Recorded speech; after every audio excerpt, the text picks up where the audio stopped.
Today we are talking about reincarnation. Have you ever wondered if this life is just one of many that you've had? Have you ever even perhaps wondered if you're from maybe another planet or a higher being or just something beyond human? Today we're talking about reincarnation and signs that you have reincarnated many times. We're going to be taking a look at the idea of reincarnation from the viewpoint of logic and reason, and it's going to be good. That's what we're talking about today. We're jumping right into it. But as always, please first like and subscribe. Remember, this channel is not just about entertainment. It's about getting information out there to raise consciousness. And when you hit like and subscribe, it helps spread this info around. It tells the algorithm to show it to more people, and more people will have access to this. So please just take a second right now to hit like and subscribe. Please do.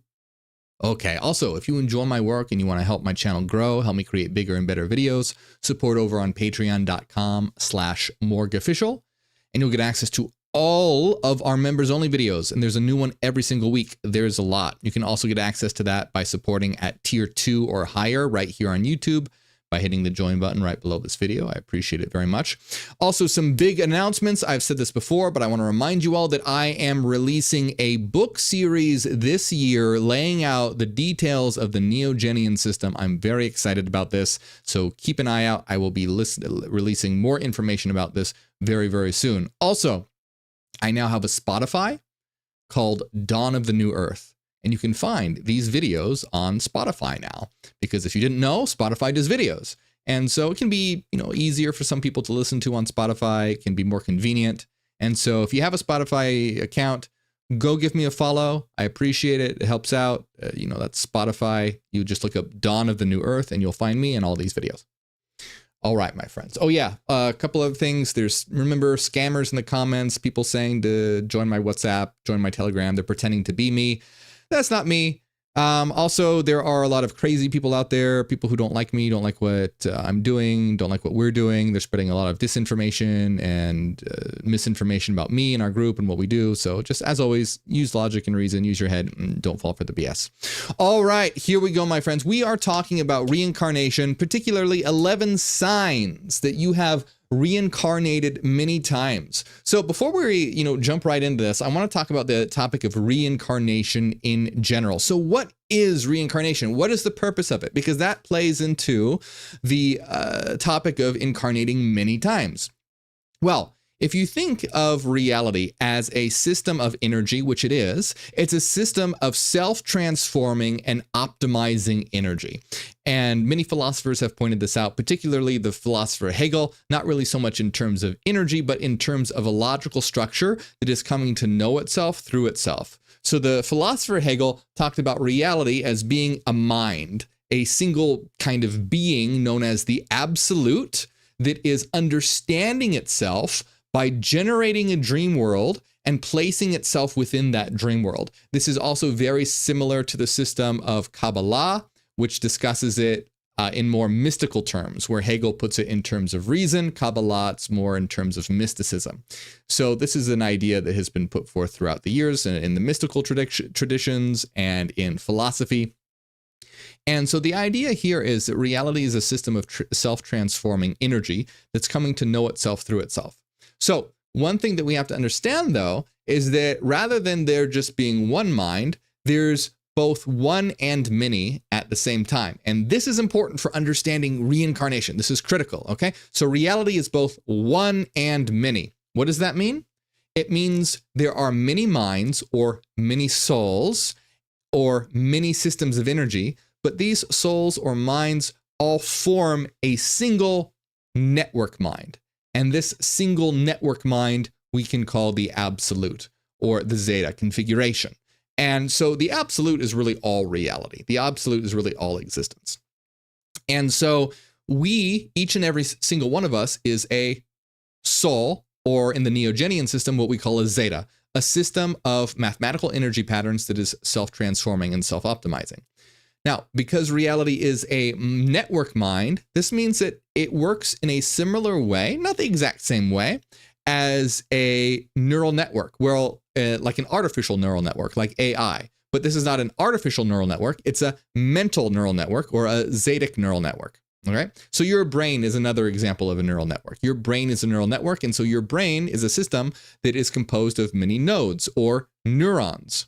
So within the network mind of the absolute, every single soul, every single zeta is a node in the absolute network mind. It's what we are. We are reality as a network mind experiencing ourselves through a multiplicity of viewpoints.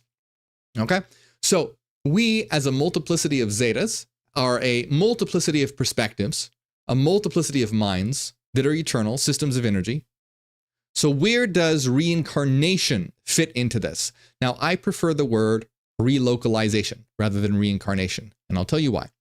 So bodies are avatars. Avatars allow a soul or a zeta to interface with the physical world or the holos. This is what an avatar is. And so what does an avatar do? What is the function of an avatar? It is a zetic localization function. What that means is it allows a zeta to localize. And this is why I prefer the word relocalization. Well, what does localize mean? It means to experience an easy way to understand localization is like location. You have a particular location. You know, you can be here, or you can be over there, or you can be all the way on the other side of the world, or you could be on the other side of the galaxy or the other side of the universe. There are particular locations that you are. So this is a localized world. Now, the domain of mind is a non-local domain with respect to this localized domain. Now, what does that mean exactly?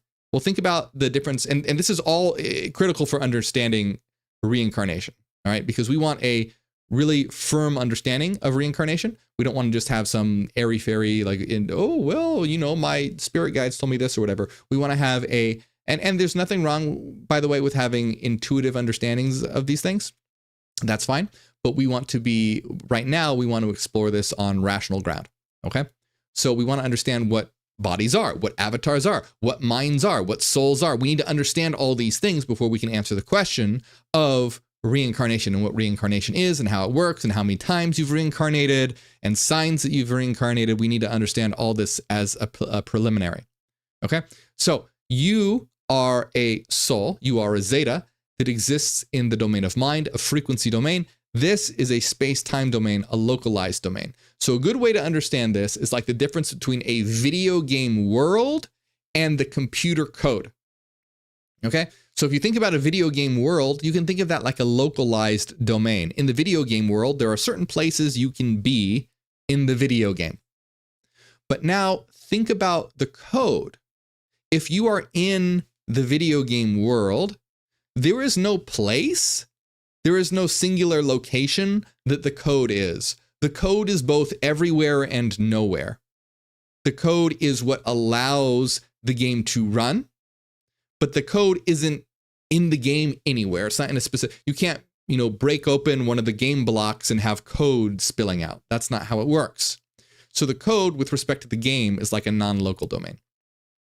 So what are video game characters? So imagine a video game character in that video game world that allows the code to experience its own video game world. So imagine that. Imagine a video game code that generates a video game world and then allows itself to experience that world it generated through the game characters. And then through the eyes of the game character, it now can experience a localized existence.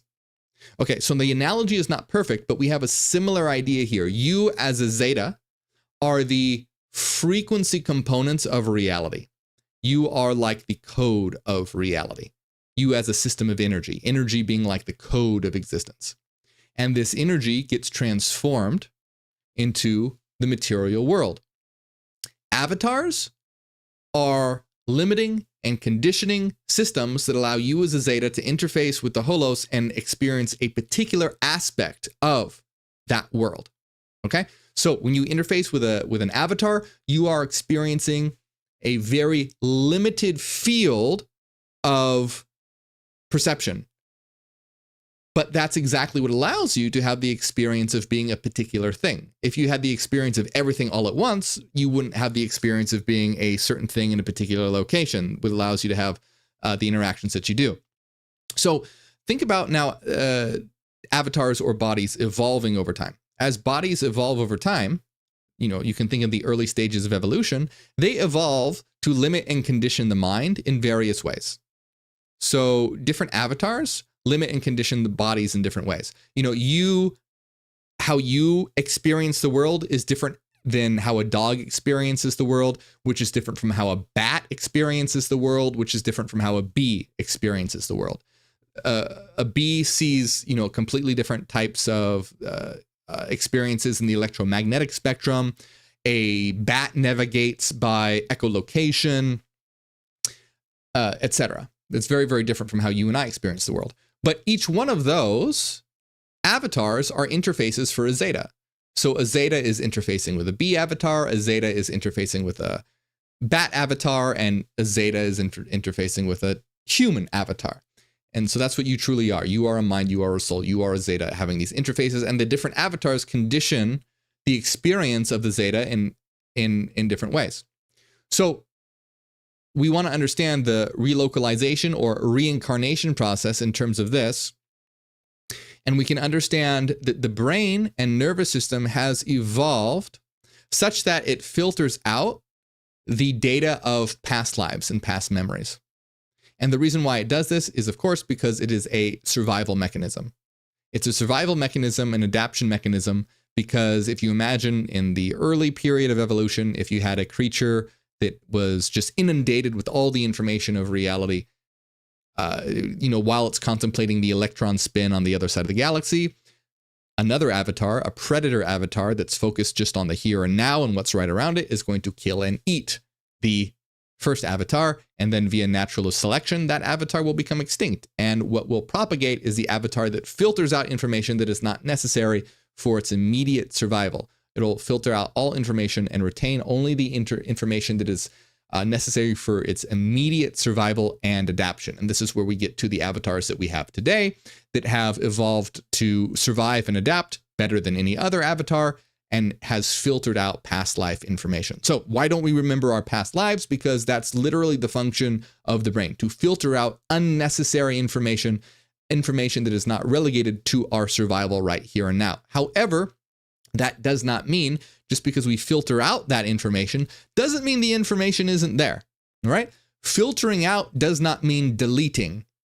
The information that you have acquired through lifetimes exists within you as a zeta, as an eternal mind, as a soul, as a system of optimizing frequency patterns. You are evolving, you are transforming, and you are growing as you are having these experiences here, even though across lifetimes you forget past lifetimes. Even though you forget past lifetimes, it doesn't mean that information is deleted. It's just stored within the energy confines of you as a zeta, rather than being explicitly accessible to your conscious mind. And this goes to it's still, even though you forget this information, it's not really forgotten, it's just filtered, you still contain it. So it still aids in your optimization and evolution. Just like you can't remember the exact day that you learned to multiply, or the exact day you learned certain words, you can still speak English and do basic math. You can do this because that's something that you learned and you acquired that data. Even though you don't have explicit memories of the particular days that you learned that, it still goes, it exists in your unconscious mind, and it still allows you to, you're able to talk right now in a way that is facilitated by many different unconscious processes. So when you're talking and using language, a lot of this is facilitated by unconscious processes. It's only when you're trying to express something difficult, or you can't find, or you're searching for a certain word, where really explicit conscious processes come in, because now you start, when you're talking, you're not thinking of, you're not explicitly thinking of each and every single word that you're going to say. You've said it so many times, it just flows out. Just like if you've played a piano or you practice guitar, you played a song, 1,000 times or 100,000 times or whatever, however many times. If you play a song over and over and over again, you can just play it. And it becomes this unconscious process. You don't have to think about each chord that you're going to play, where your fingers have to go. You just play it because it's been integrated into your unconscious. So a lot of your processes in life are facilitated by unconscious processes. And your consciousness does a lot of direction, but so much of it is facilitated by unconscious processes. And this just goes to show the power of the unconscious and the importance of the unconscious. So what does all this have to do? What I'm trying to get at here is that if you think of souls or minds or zetas as being nodes in the absolute neural network, the mental neural network, then lifetimes are like gathering training data. When you go out and learn and explore, you are gathering training data. Every other soul, every other mind, every other zeta is also gathering training data. As we interact with each other, we're gathering training data. We're having these experiences, and this leads to our growth. This leads to our optimization. So we have to put this all together and see that reincarnation or relocalization isn't superfluous. It doesn't have to do with, you know, the traditional ideas of morality or karma or things like that. It has to do with growth, optimization, experiences, and how that affects the mind. It is a system that is coming to know itself. It's about learning, understanding, and experiencing. Reality strives to experience and know itself. That is what existence is trying to do, experience and know itself in all its various transformations. And avatars facilitate this. Avatars allow us to have experiences from different perspectives and different viewpoints. Just like a computer code, imagine a computer code that wanted to understand itself and experience itself. And so it generated video game worlds and video game avatars for it to experience itself in. All right, so very, very similar. The difference here being is that there isn't just one mind, it's both one and many, in that it has many eternal nodes, zetic nodes, zetas. So we are individual nodes, individual souls, individual minds, that where our identity persists lifetime after lifetime. We don't get absorbed into some kind of cosmic oneness after our avatar passes away. We persist as an eternal self that is going through this process of optimization, yet we exist within a singular network system. So some people, you know, believe, oh, we're all one. And then other people believe, no, we're all individuals. The truth is both. We're one and many. We are one mind experiencing itself through a multiplicity of individual perspectives as individual nodes within a network system. All right. So when it comes to reincarnation, when it comes to, or like I said, like I prefer relocalization, this is for understanding our world, ourselves, and each other.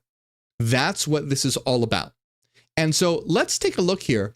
I want to bring up this article on medium.com. Okay. So this article is called, let's see, let me bring it up here. It's called 11 Signs Your Soul Has Reincarnated Many Times. So we're going to take a look at this. And this is written by Marta Enriquez. So Marta Enriquez. And if you enjoy, we're going to read some quotes by Marta. And if you enjoy the quotes that we read, go follow Marta on medium.com. Go give her a follow. Go support her there. If you enjoy some of the stuff that we're going to, you know, a couple of the excerpts that we're going to read from this. So what I want to do is take a look and see what Marta thinks are signs that you have reincarnated many times, and see how this clicks and how this fits in with what we know about existence, what we know about reincarnation, what we know about transformation and evolution. Okay. So the first sign that Marta points out and says is a sign that you've incarnated many, many times is profound intuition. She says individuals with a history of multiple lifetimes often exhibit a heightened sense of intuition. So is that true? Well, first of all, here's what I want to talk about. When we're talking about a history of many lifetimes, first of all, it is very likely that you haven't incarnated once or twice or 3 times or 4 times or 10 times or 100 times. It's very likely that you have incarnated countless times. Now, if we're talking about let's throw another piece part of the puzzle into this. Reality progresses through universal cycles. So there are cycles to the universe. where there will be a Big Bang, then a return to a singularity, and another Big Bang. So you'll have the beginning of the universe will evolve and grow, reach an endpoint, and that will be the end of the universe, but the end of the universe will be the birth of a new universe. So you have universal cycles. So just like humans have lifetimes, there's a lifetime to the universe, at least the physical aspect of the universe. There are lifetimes to it, just like everything else. Everything exists in a cycle. But you as a zeta, you as an eternal mind, are eternal. So if we're talking about a single universal cycle, we can talk about how many times you have incarnated. But if we're talking about just period, if we're going beyond into multiple universal cycles, you have incarnated an infinite number of times because you are literally eternal. Eternal means having no beginning and no end. You have always existed, always will exist, and never not exist. So you have incarnated infinite times. But if we're relegating it to a single universal cycle, then we can talk about finite numbers, because now there's a beginning and an end point, whereas eternity has no beginning or end point. But if we're putting this in terms of a single universal cycle, now we can talk about beginnings and ends. And so within a universal cycle, how many times you've incarnated is likely still a astronomically large number of times. Because remember, we're not just talking about human bodies, we're talking about animal bodies, we're talking about possibly even plants, depending on the avatar interface complexity.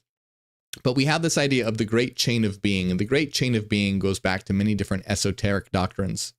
And remember how I said reality is like gathering training data? Well, each avatar offers more rich training data. So the experiences of a fly is going to be much less rich training data than the experiences of a human being. As a fly, you're just going to buzz around, legs and poop and get swatted. And I'm sure you can gather a fair amount of training data from experiences like that. But as a human being, your experiences are going to be much more rich. And so it's much more likely that you are going to gain more and more training data through a human avatar. So it's very likely that zetas follow this chain of being, where they first interface with avatars that provide a lower amount of training data, perhaps basic insects. And then as they optimize and grow, they interface likely with higher avatars that provide higher training data, lizards and, amphibians, reptiles, then going to mammals, cats and dogs, etc., than human beings. And the reason why this is because remember, it's like training data. So it's like going to school. If you go to school, well, you're going to need, and if you've never been to school before, you're going to start at kindergarten. You're not automatically going to take a college course. You're not going to start taking like PhD level courses your first day at school. So it's very likely, this as above, so below, it's very likely the avatar interface follows a similar pattern where some avatars provide much more rich experiences than others.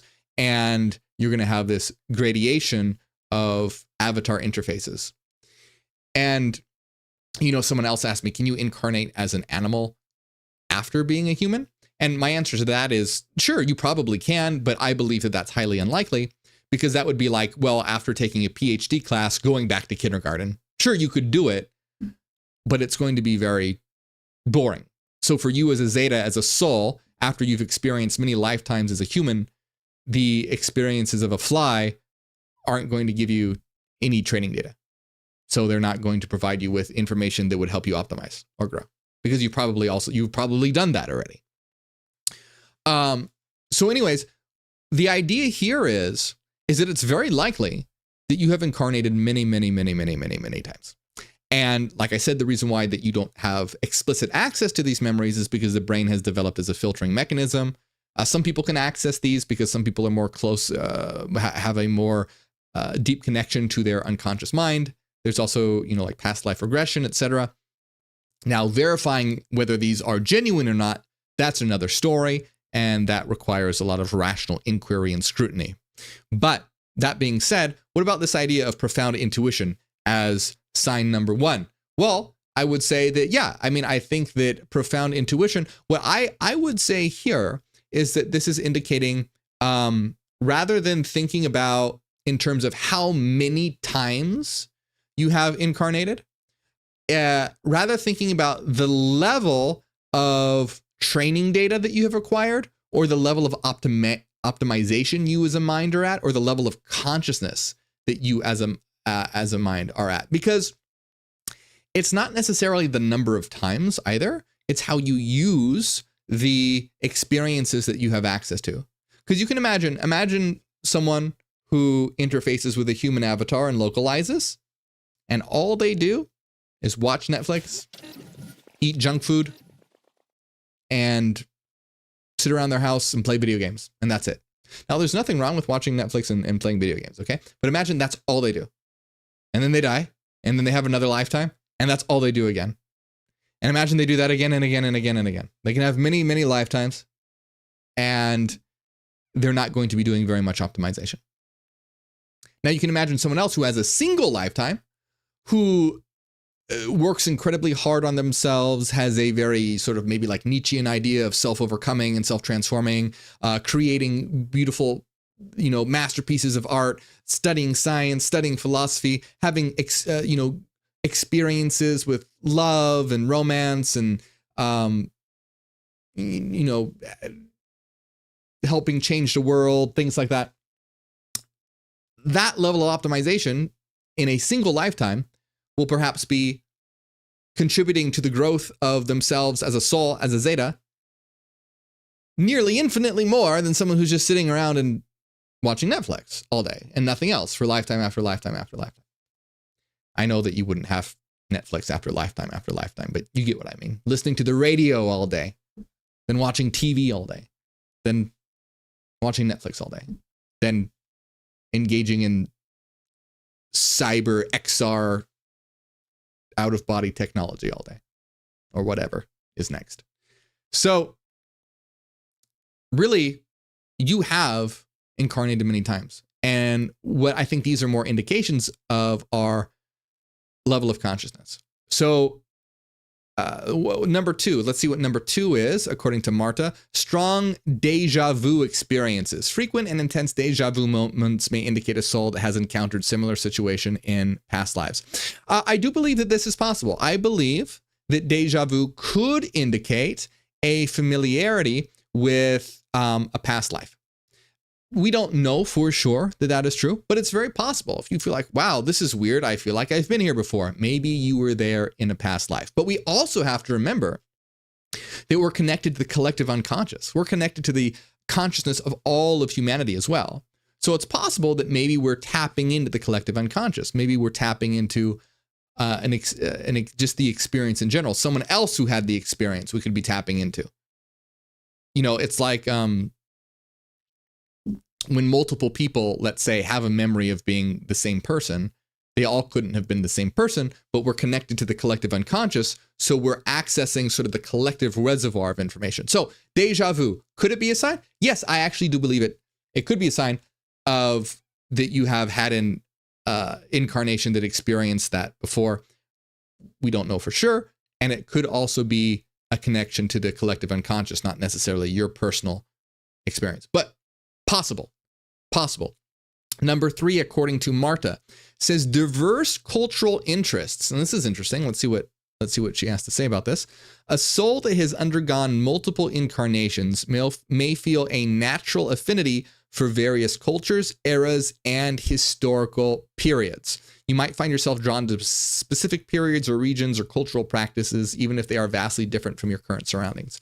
This is a really interesting one. And this is another one that I believe, yes, I believe that this is possibly true. If you feel a very strong connection to certain practices or certain traditions that would seem out of the ordinary for someone in your culture, yeah, that's possible that you have had some sort of past life experience For me personally, I feel a very strong affinity towards certain Hindu cultural aspects.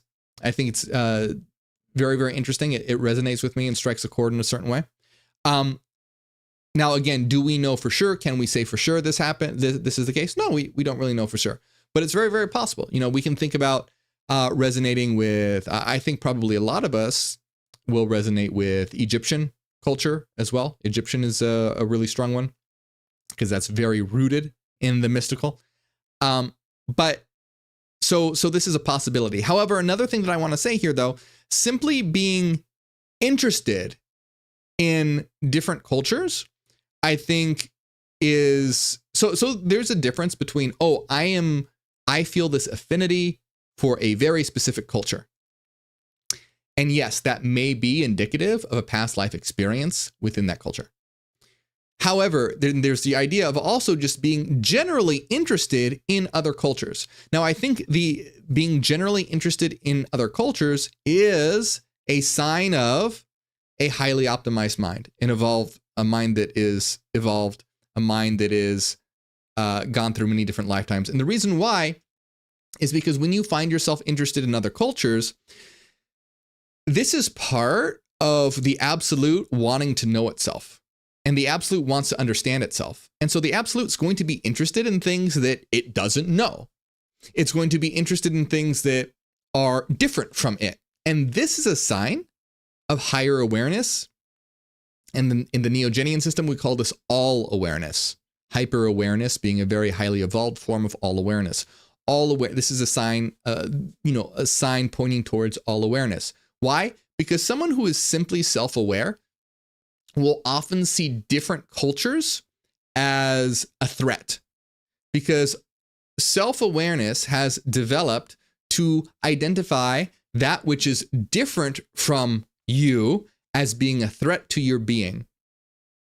Because that is how we survived. We grouped together with those who were like us, and those who were different than us often wanted to kill us.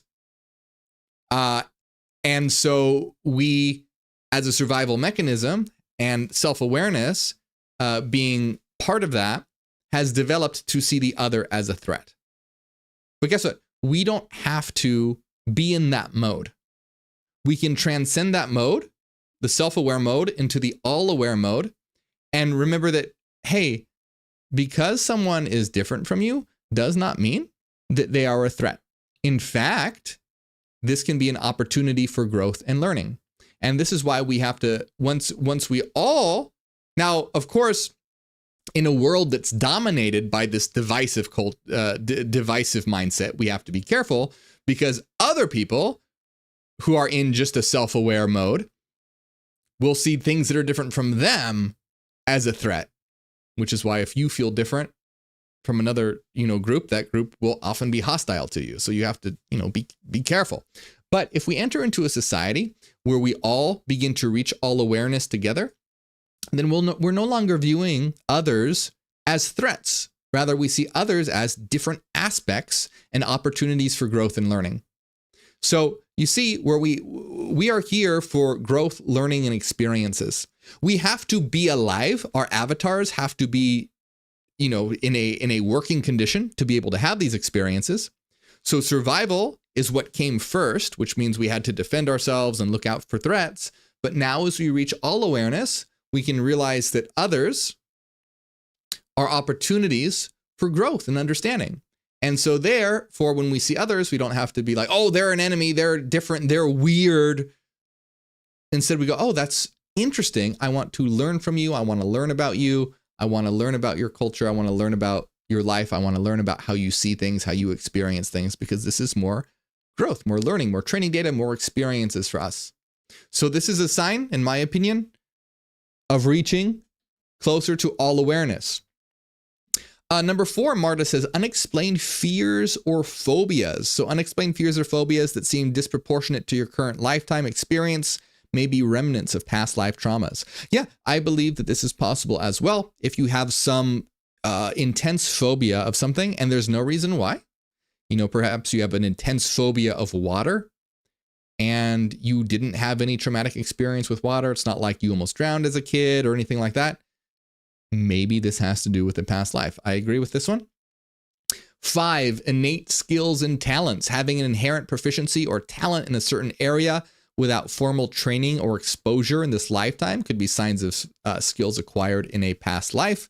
I believe that that is true as well. We can see this often in child prodigies, and I believe that that is a possible acquisition from a past life. 6, Marta says, strong empathy and compassion. A soul with multiple lifetimes may develop a deep sense of empathy and compassion. Now, again, remember, we've all incarnated countless times, most likely. And so strong empathy and compassion is, as I said, indicative of a higher consciousness. Strong empathy and compassion is not necessarily many times, but it may be correlated. It depends how you use. You can incarnate again and again and be an asshole. Lifetime after lifetime after lifetime. Of course, eventually you'll hopefully start to learn and grow and transcend that. But strong empathy and compassion is indicative of higher consciousness, higher awareness. Again, why? Because you start to realize that that's indicative of all awareness, because you realize that we're all nodes in a network mind, which means we are all one network experiencing ourselves through a multiplicity of viewpoints. So I'm going to have empathy and compassion to you because I realize that you're just a reflection of me. If I were to hurt you, that would be harming myself. So empathy and compassion comes with a true understanding of all awareness when you realize that we are all together as one in a system of multiplicity. So, in my opinion, indicative of all awareness, that particular one. Number 7, according to Marta, lifelong quest for spiritual growth. A persistent and lifelong pursuit of spiritual growth and understanding may indicate a soul that recognizes the importance of evolving across various lifetimes. Yes, agreed. Now, again, I would say that, remember, this has to do more with quality than quantity necessarily, but a quest for spiritual growth is indicative of a higher consciousness, which can be a result of many lifetimes. But yes, so indicative of higher awareness, you wanting to know and understand. You see the pattern here. It all comes down to understanding intuitively, having a better idea of what reality is. Because when you have a better idea of what reality is, you realize, oh, I don't want to hurt other people. I want to care about other people because we're all in this together. We're all part of a unified mind as a network. I want to focus on things that have to do with my, quote unquote, spiritual growth, understanding what I am, where I am, and why I'm here. Because reality is about learning, growth, understanding, and experiencing, which entails enjoyment as well, by the way. It's not all just about learning. It's also about enjoying as well. We always want to remember that there's this dual aspect to reality where it's about learning and understanding and growth and knowledge and experience, but we also want to enjoy life as well. Enjoyment is very important for existence because existence is basically like playing a game with itself. So we want to have fun while we do it, or else there's no point in doing this. It should be fun. It should be enjoyable. Recurring dreams or memories. Recurring dreams or vivid memories of places, people, or events that seem unrelated to your life may be glimpses into past incarnations. I believe that that is possible, that recurring dreams or memories could be glimpses into past lives that you may have had. There's a couple things to note here, though. Remember that whenever you have a dream, it's not exactly how something happened. So, for example, if you've had a dream about something that happened in your life, I'm sure that your dream was not exactly the same as the memory you had. Maybe your dream is similar to the memory, and also there's a dragon there or something. Dreams are very, very rarely exact copies of memories. So if you have a dream about a past life, first of all, remember, it's very unlikely that it's going to be completely accurate. And second of all, it may not be a past life memory. Your dreams communicate archetypally. Your dreams communicate in symbolism. Your dreams communicate through a narrative. So you could have dreams about certain periods in history, and it can be your mind communicating something to you in an archetypal way. So this one I think is possible, but remembering that it is going to be not exactly as it actually occurred. And there's also no way to verify if it actually is a memory or not, or is your mind communicating with you in an archetypal way.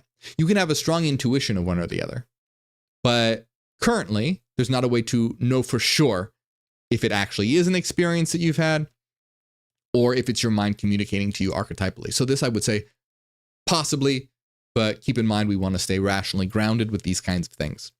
9, natural healing abilities. Some individuals with reincarnated souls may possess natural healing abilities. This could manifest as intuitive understanding of holistic practices, energy work, or other therapeutic modalities that go beyond conventional knowledge. Well, with this one, we always want to be careful when we talk about healing abilities and things like this. We want to be careful that we are always being safe and we are getting the best medical treatment possible. Because does the mind have the ability to heal the body? In a certain way, we know that it does via the placebo effect. And the placebo effect is a very powerful effect that the mind has on the body that science cannot explain. The mind can affect the body in a positive way that materialist science cannot explain. So we know that the mind has the power over the body like this. However, the placebo effect, this power it has, is about symptoms. It can alleviate symptoms, but not cure the cause. So, for example, if you have a certain condition and that condition comes with symptoms like pain or vomiting, the mind has the power to overcome the symptoms, like reducing the pain and eliminating the vomiting or reducing the vomiting, but it can't cure the underlying cause. That's what we know about the placebo effect. So the placebo effect is very real, very powerful, but there are limits to it. So when we talk about healing, we just always want to be careful that we stay grounded. We realize what is possible, what isn't possible, and know that the mind is very powerful and can aid. But we always want to, as well, make sure that we're listening to medical professionals and what our doctors are suggesting and choosing that which is best for your health and listening to professionals. So number 10, strong connection to nature. A profound connection to nature, animals, and the elements can be a sign of a soul that has experienced various forms of earthly existence. I think that that's possible as well. If you have an affinity for a certain type of animals, perhaps you've even incarnated as those animals before, I think that that is a possibility. I don't think it's necessary, but it's a possibility. And then 11, a sense of timelessness. Individuals with a history of reincarnation may have a sense of timelessness, perceiving life as an eternal journey rather than a linear progression. This perspective can lead to a more profound understanding of the cyclic nature of existence. So we talked about that before, about how reality is not linear. It is cyclical in the fact that it goes through universal cycles. Everything is cyclical. Everything in reality is ultimately part of a cyclic pattern. You have days and nights, you have years, you have seasons, you have rotations, you have electromagnetic oscillations, you have universal cycles, all this. Everything is a cyclical pattern. Everything ultimately is bound up in a cyclical pattern in some way or another. And so this idea of being eternal and feeling timeless, yes. So again, I don't necessarily think, in my opinion, these things that this individual is pointing out is not necessarily indicative of the number of times one has incarnated, but rather the level of awakening that one is having, the level of progression that one has attained, the level of transformation that one is going through, the level of consciousness that one is going through. So this sense of timelessness can be indicative of, again, the better you understand what reality is, where you are, why you're here, even if it's on an unconscious and an intuitive level, you're going to have these intuitions, you're going to have these understandings. And by the way, I want to say, as always, just because you don't have some of these doesn't mean that you haven't incarnated many times, or doesn't mean that you aren't a mind that has progressed very far. So for example, if you don't have recurring dreams or memories of past lives. That's fine. It doesn't matter. So the reason why I emphasize that is because these are very, very interesting. And I think that these can be indicative of mental progression or soul progression or Zedic progression and optimization and transformation. They can be indicative of this. But I always want you to remember that if you're not matching some of these, that's okay. It doesn't mean that that there's something wrong with you or there's a problem or that you're unable of reaching high states of mind, high states of consciousness, and high states of influence on the world. Because I think this is this is a big problem in a lot of esoteric systems, occult systems, new age systems, spiritual systems that can make you feel like you're not good enough. Like, oh, I don't know. I don't have past life experiences. Maybe I'm not that much of a spiritual person and I can't make a difference. Or maybe I'm not part of the 144,000, or maybe I'm not part, I've never been contacted by the ascended masters. Maybe I'm not special or something. I don't like things that go down that route, because every single one of you has the potential to transform yourself and transform the world. Every single one of you. Doesn't matter if you have recurring dreams or memories. Doesn't matter if you don't have innate skills that you never practiced but can do. These things don't matter. Can they be indicative of having certain kinds of past life experiences? Can they be indicative of certain progression levels? Yes, they can, but they're not necessary. And you can transform yourself and transform your life no matter what. And that's very important to understand, because this is your life. And it's important to realize you are powerful. You are an eternal being and have the power for self and universal transformation. So when it comes to reincarnation, or like I said, I prefer relocalization, it's important to understand that you have likely localized many times before. And the important thing to understand is not about how many times, but about what you're doing with the time that you have right now. Because remember, when you localize, you have a filtering of the brain or filtering of the mind through the brain, and you forget your previous lifetime. So right now, you are at a very powerful moment in your life where, likely by watching videos like this and being attracted to content like this, you are waking up to what you are, where you are, and why you are here. And now you can take advantage of that to truly grow, learn, and expand, and realize that there are important things to focus on in life, rather than being caught up in the sleepwalking state, the slumber that is cast upon the general population, where they get caught up in the mundane rat race of life, and then they're not doing much optimization. They're not doing much growth. Of course, they're doing a little bit, but you can do so much more when you become conscious of the fact that you are here right now as a soul, interfacing in a localized existence with the opportunity for growth and learning and interaction with other individuals who understand this as well. And this is why building a community is so important as we build the absolute awakened here on Earth right now. So I hope you enjoyed this, my friends. I have a lot more videos on my channel. Check them out. I have a video called Reincarnation Explained Logically, I believe. And if you enjoy my work, please like and subscribe so that we can spread this information around. And if you want to help me create bigger and better videos, better content, help me reach more people, then support over on patreon.com/MorgueOfficial, and you'll get access to all of our members only videos. There are a lot of them, a new one every single week, and it helps out. I really appreciate it. And you can also support on YouTube by hitting the join button right below this video, and you can get access to members only videos as well.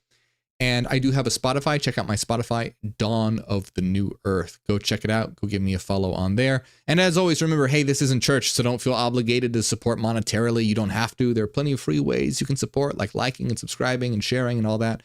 But I want to shout out those who support. It means a lot. I appreciate it. I appreciate your support. Thank you so much, especially to Renaissance Fairy, Cassidy, Angela, the Halloween Mom, DB, Fashida, Enki, Nusalina, Masam, Eric Fire, Christopher Smith, The Eternal Empire, and everyone else. Thank you very much.